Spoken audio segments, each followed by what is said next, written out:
ओम शांति। आज 3 जुलाई 2025 बाबा के महावाक्य हैं। मीठे बच्चे, इस बेहद नाटक में तुम वंडरफुल एक्टर हो। यह अनादि नाटक है, इसमें कुछ भी बदली नहीं हो सकता। प्रश्न है, बुद्धिमान दूरंदेशी बच्चे ही किस गूढ़ राज को समझ सकते हैं? उत्तर है, मूल वतन से लेकर सारे ड्रामा के आदि मध्य अंत का जो गूढ़ राज है वह दूरंदेशी बच्चे ही समझ सकते हैं। बीज और झाड़ का सारा ज्ञान उनकी बुद्धि में रहता है।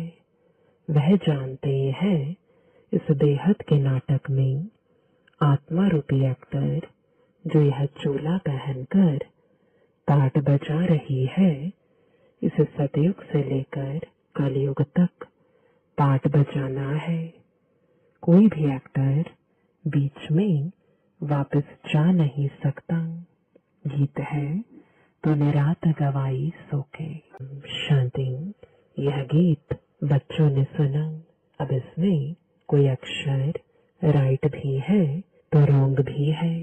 सुख में तो सिमरण किया नहीं जाता, दुख को भी आना है जरूर। दुख हो तब तो सुख देने के लिए बाप को आना पड़े। मीठे मीठे बच्चों को मालूम है अभी हम सुख धाम के लिए पढ़ रहे हैं। शांति धाम और सुख धाम। पहले मुक्ति, फिर होती है जीवन मुक्ति।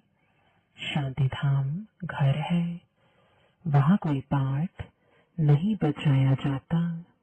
एक्टर्स घर में चले जाते हैं, वहाँ कोई पाठ नहीं बजाते। पाठ स्टेज पर बजाया जाता है।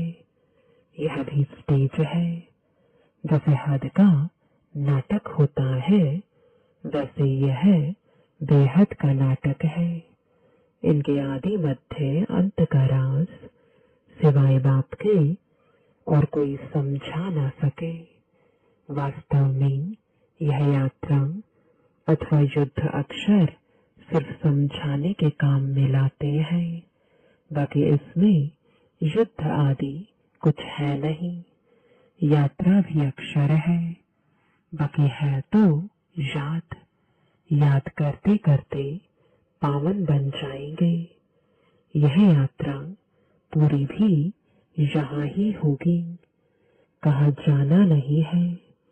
बच्चों को समझाया जाता है पावन बनकर अपने घर जाना है। अपवित्र तो जा ना सके। अपने को आत्मा समझना है। मुझ आत्मा में सारे चक्र का पाठ है। अभी वह पाठ पूरा हुआ है। बाप राय देते हैं बहुत सहज मुझे याद करो। बाकी बैठे तो यहाँ ही हो, कहाँ जाते नहीं हो। बाप आकर कहते हैं मुझे याद करो तो तुम पावन बन जाएंगे। युद्ध कोई है नहीं।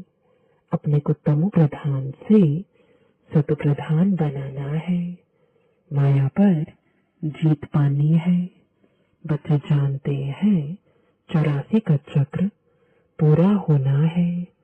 भारत सतो प्रधान था, उसमें जरूर मनुष्य ही होंगे। जमीन थोड़ी ही बदलेगी।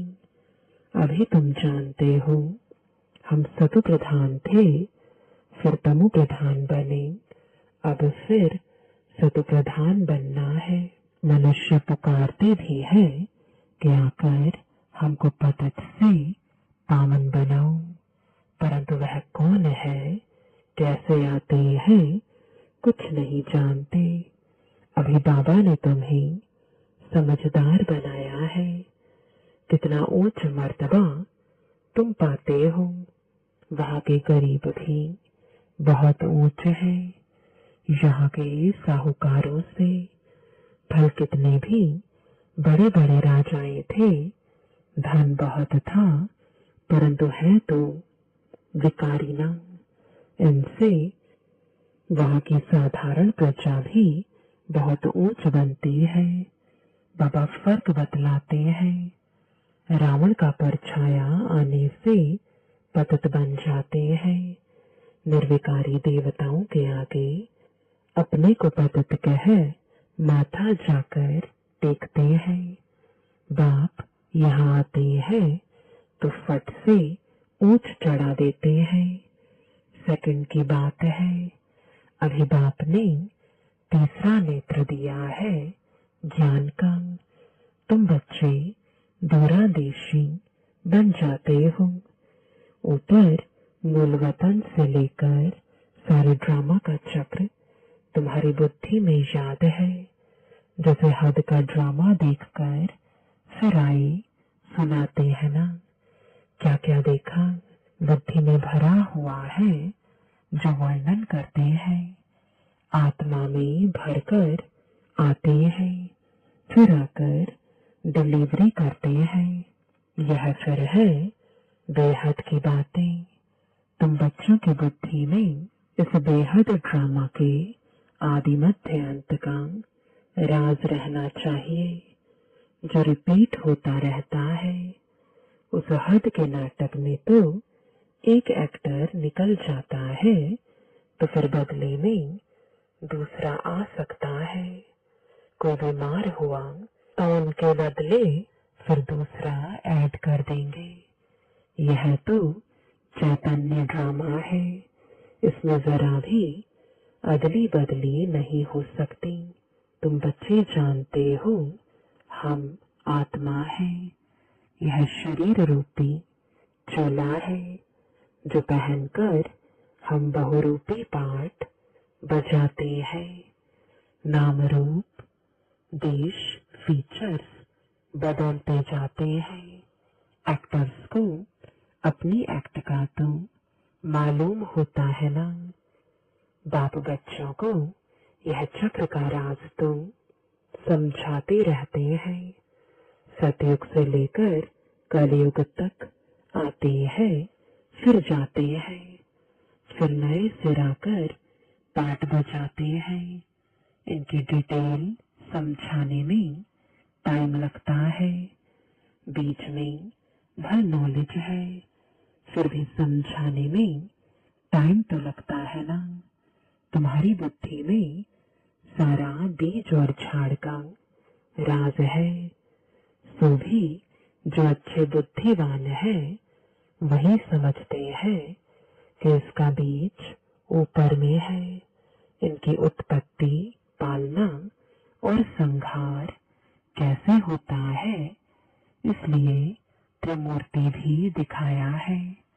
यह समझानी जो बाप देते हैं और कोई भी मनुष्य दे ना सके।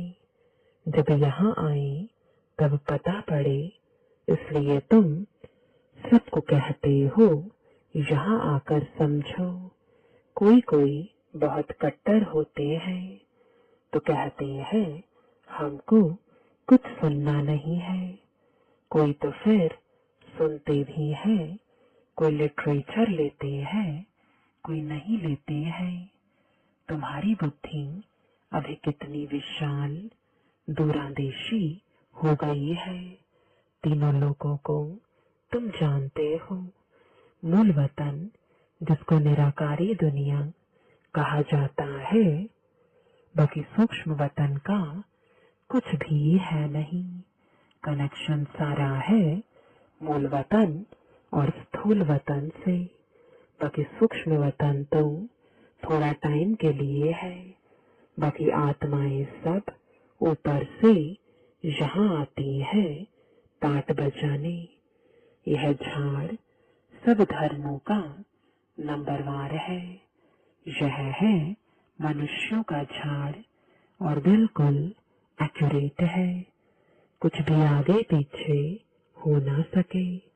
न आत्माएं और कोई जगह बैठ सकती हैं। आत्माएं ब्रह्म महातत्व में खड़ी होती हैं। जैसे स्टार्स आकाश में खड़े हैं। यह स्टार्स तो दूर से छोटे छोटे देखने में आते हैं, है तो बड़े, लेकिन आत्मा तो न छोटी बड़ी होती है न विनाश को पाती है। तुम गोल्डन एज में जाते हो, फिर आयरन एज में आते हो। बच्चे जानते हैं हम गोल्डन एज में थे, अब आयरन एज में आ गए हैं। कोई वैल्यू नहीं रही है। भलमाया की चमक कितनी भी है, परंतु यह है रावण की गोल्डन एज, वह है ईश्वरीय गोल्डन एज। मनुष्य कहते रहते हैं 6-7 वर्षों में इतना अनाज होगा, जो बात मत पूछो। देखो उन्हों का प्लान क्या है और तुम बच्चों का प्लान क्या है। बाप कहते हैं मेरा प्लान है पुरानी को नया बनाना। तुम्हारा एक ही प्लान है। जानते हो बाप की श्रीमत से हम अपना वर्षा ले रहे हैं। बाबा रास्ता बताते हैं, श्रीमत देते हैं, याद में रहने की मत देते हैं। मत अक्षर तो है ना, संस्कृत अक्षर तो बात नहीं बोलते हैं। बात तो हिंदी में ही समझाते रहते हैं। भाषाएं तो ढेर है ना, इंटरप्रेटर भी होते हैं जो सुनकर फिर सुनाते हैं। हिंदी और इंग्लिश तो बहुत जानते हैं, पढ़ते हैं। बाकी माताएं घर में रहने वाली इतना नहीं पढ़ती है। आजकल वलायत में अंग्रेजी सीखते हैं, तो फिर यहाँ आने से भी इंग्लिश बोलते रहते हैं। हिंदी बोल ही नहीं सकते। घर में आते हैं तो माँ से इंग्लिश में बात करने लग पड़ते हैं। वह बेचारी मूंझ पड़ती है, हम क्या जाने इंग्लिश से। फिर उनको टूटी फूटी हिंदी सीखनी पड़े। सतयुग में तो एक राज्य एक भाषा थी, जो अब फिर से स्थापन कर रहे हैं। हर 5000 वर्ष बाद यह सृष्टि का चक्र कैसे फिरता है, सो बुद्धि में रहना चाहिए। अब एक बाप की ही याद में रहना है। यहाँ तुमको फुर्सत अच्छी रहती है। सवेरे में स्नान आदि कर बाहर घूमने फिरने में बड़ा मजा आता है। अंदर में यही याद रहे हम सब एक्टर्स हैं। यह भी अभी स्मृति आई है। बाबा ने हमको 84 के चक्र का राज बताया है। हम सत प्रधान थे। यह बड़ी खुशी की बात है। मनुष्य घूमते फिरते हैं, उनकी कुछ भी कमाई नहीं। तुम तो बहुत कमाई करते हो। बुद्धि में चक्र भी याद रहे, फिर बात को भी याद करते रहो। कमाई करने की युक्तियां बाबा बहुत अच्छी अच्छी बताते हैं। जो बच्चे ज्ञान का विचार सागर मंथन नहीं करते हैं, उनकी बुद्धि में माया खिटखिट करती है। उन्हें ही माया तंग करती है। अंदर में यह विचार करो, हमने यह चक्र कैसे लगाया है। सतयुग में इतने जन्म लिए, फिर नीचे उतरते आए, अब फिर सतु प्रधान बनना है। बाबा ने कहा है मुझे याद करो तो सतु प्रधान बन जाएंगे। चलते फिरते बुद्धि में याद रहे तो माया की खिटखिट समाप्त हो जाएगी। तुम्हारा बहुत बहुत फायदा होगा। भल स्त्री पुरुष साथ जाते हो। हर एक को अपने सिर मेहनत करनी है, अपना ऊंच पद पाने। अकेले में जाने से तो बहुत ही मजा है। अपनी ही धुन में रहेंगे। दूसरा साथ में होगा तो भी बुद्धि इधर उधर जाएगी। है बहुत सहज। बगीचे आदि तो सब जगह है। इंजीनियर होगा तो उनका यही चिंतन चलता रहेगा कि यहाँ पुल बनानी है, यह करना है। बुद्धि में प्लान आ जाता है।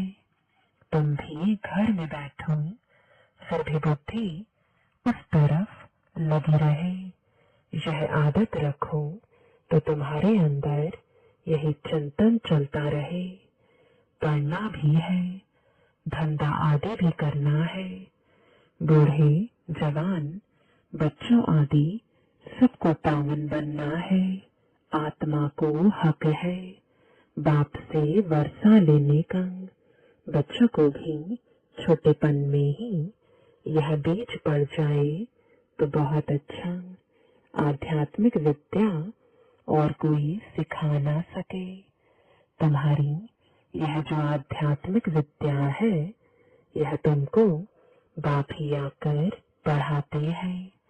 उन स्कूलों में मिलती है जिस्मानी विद्या, और वह है शास्त्रों की विद्या। यह फिर है रूहानी विद्या जो तुमको भगवान सिखलाते हैं। इनका किसको भी पता नहीं। इनको कहा ही जाता है स्पिरिचुअल नॉलेज, जो रूह आकर पढ़ाते हैं। उनका और कोई नाम नहीं रखा जा सकता। यह तो स्वयं बाप आकर पढ़ाते हैं। भगवान वाच है ना। भगवान एक ही बार इस समय आकर समझाते हैं। इसको रूहानी नॉलेज कहा जाता है। वह शास्त्रों की विद्या अलग है। तुमको पता है कि नॉलेज एक है जिस्मानी कॉलेज आदि की, दूसरी है आध्यात्मिक शास्त्रों की विद्या, तीसरी है यह रूहानी नॉलेज। वह भल कितने भी बड़े बड़े डॉक्टर ऑफ फिलॉसफी है, परंतु उन्हों के पास भी शास्त्रों की बातें हैं। तुम्हारी यह नॉलेज बिल्कुल अलग है। यह स्पिरिचुअल नॉलेज जो स्पिरिचुअल फादर सभी आत्माओं का बाप है, वही पढ़ाते हैं। उनकी महिमा है शांति, सुख का सागर। कृष्ण की महिमा बिल्कुल अलग है। गुण अवगुण मनुष्य में होते हैं जो बोलते रहते हैं। बाप की महिमा को भी यथार्थ रीति तुम जानते हो। वह तो सिर्फ तोते मुआफिक गाते हैं, अर्थ कुछ नहीं जानते। तो बच्चों को बाबा राय देते हैं अपनी उन्नति कैसे करो। पुरुषार्थ करते रहेंगे तो फिर पक्का होता जाएगा। फिर ऑफिस में काम करने समय भी यह स्मृति आएगी, ईश्वर की स्मृति रहेगी। माया की स्मृति तो आधा कल्प चली है। अभी बाप यथार्थ रीति बैठ समझाते हैं। अपने को देखो, हम क्या थे, अब क्या बन गए हैं। फिर हमको बाबा ऐसा देवता बनाते हैं। यह भी तुम बच्चे ही नंबरवार पुरुषार्थानुसार जानते हो। पहले पहले भारत ही था। भारत में ही बाप भी आते हैं पाठ बजाने। तुम भी आदि सनातन देवी देवता धर्म के होना। तुमको पवित्र बनना है, नहीं तो पिछाड़ी में आएंगे। फिर क्या सुख पाएंगे। भक्ति जास्ती नहीं की होगी तो आएंगे नहीं। समझ जाएंगे यह इतना उठाने वाला नहीं है। समझ तो सकते हैं ना। बहुत मेहनत करते हैं, फिर भी कोई विरले निकलते हैं, लेकिन थकना नहीं है। मेहनत तो करनी है। मेहनत बगैर कुछ मिलता थोड़ी ही है, प्रजा तो बनती रहती है। बाबा बच्चों को उन्नति के लिए युक्ति बताते हैं। बच्चे अपनी उन्नति करनी है तो सवेरे सवेरे स्नान आदि कर एकांत में जाकर चक्र लगाओ व बैठ जाओ। तंदुरुस्ती के लिए पैदल करना भी अच्छा है। बाबा भी याद पड़ेगा और ड्रामा का राज भी बुद्धि में रहेगा। कितनी कमाई है, यह है सच्ची कमाई। वह कमाई पूरी हुई फिर इस कमाई का चिंतन करो। डिफिकल्ट कुछ भी नहीं है, बाबा का देखा हुआ है। सारी जीवन कहानी लिखते हैं। आज इतने बजे उठा, फिर यह किया। समझते हैं पिछाड़ी वाले पढ़कर सीखेंगे। बड़े बड़े मनुष्यों की बायोग्राफी पढ़ते हैं ना, बच्चों के लिए लिखते हैं। फिर बच्चे भी घर में ऐसे अच्छे स्वभाव के होते हैं। अभी तुम बच्चों को पुरुषार्थ कर सतप्रधान बनना है। सतप्रधान दुनिया का फिर से राज्य लेना है। तुम जानते हो कल्प कल्प हम राज्य लेते हैं और फिर गवाते हैं। तुम्हारी बुद्धि में यह सब है। यह है नई दुनिया, नए धर्म के लिए नई नॉलेज। इसलिए मीठे मीठे बच्चों को फिर भी समझाते हैं, जल्दी जल्दी पुरुषार्थ करो। शरीर पर भरोसा थोड़ी ही है। आजकल मौत बहुत इजी हो गया है।